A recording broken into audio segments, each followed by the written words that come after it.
Day 13, we're doing some pruning today on this apple tree and maybe some other stuff.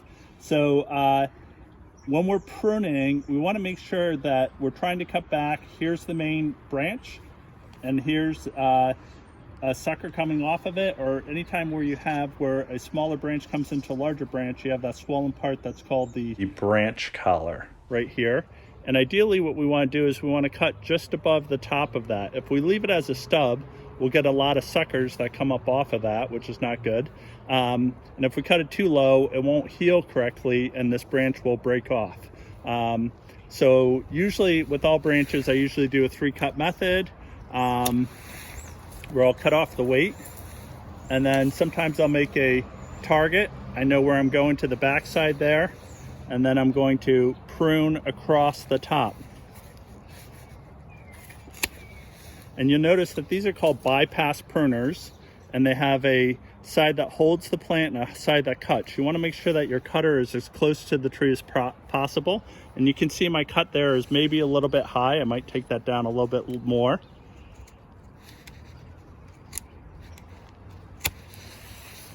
And I'm feeling that that's pretty good. And now I have my spurs. The energy of the plant will go into the spurs and making fruit. I can also look at this. This was a spur branch collar that then did a water sprout there.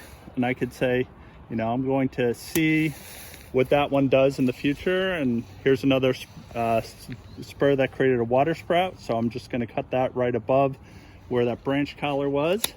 And I'm just pruning back the tree to something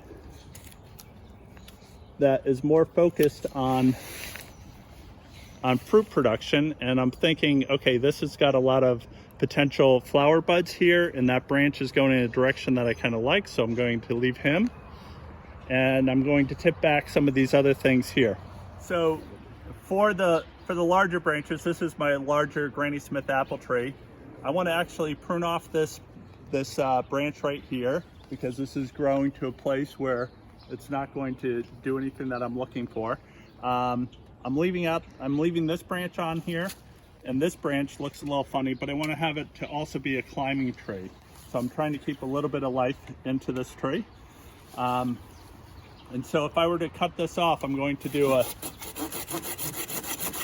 take the weight off the branch.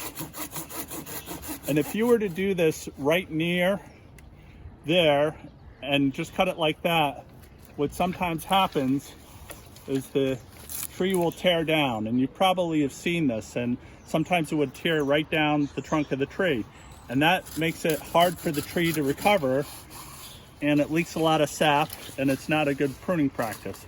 So now I did that just for demonstration purposes, so that's why you take off the weight of the branch. And then here we're looking for where our swollen part is, which is our branch collar. Then I'm doing a little cut right underneath so that I don't get that tear down this time, right? And then I'm coming over the top, just above the branch collar, and I know that I'm shooting for where I made that little mark there.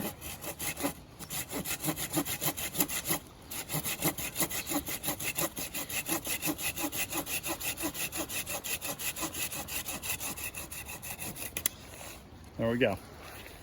And so that looks good.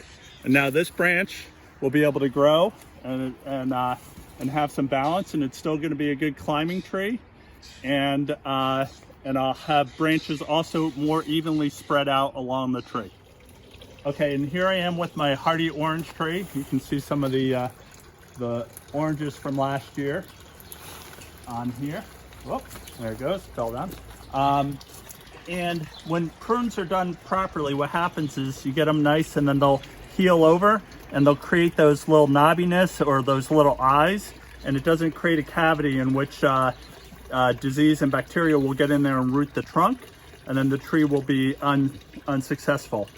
But if you're really concerned about your pruning skills, just go out and find your invasives and practice your pruning techniques on them before you get into the trees and plants that you really love. I hope you're all doing well, and get out there and get pruning.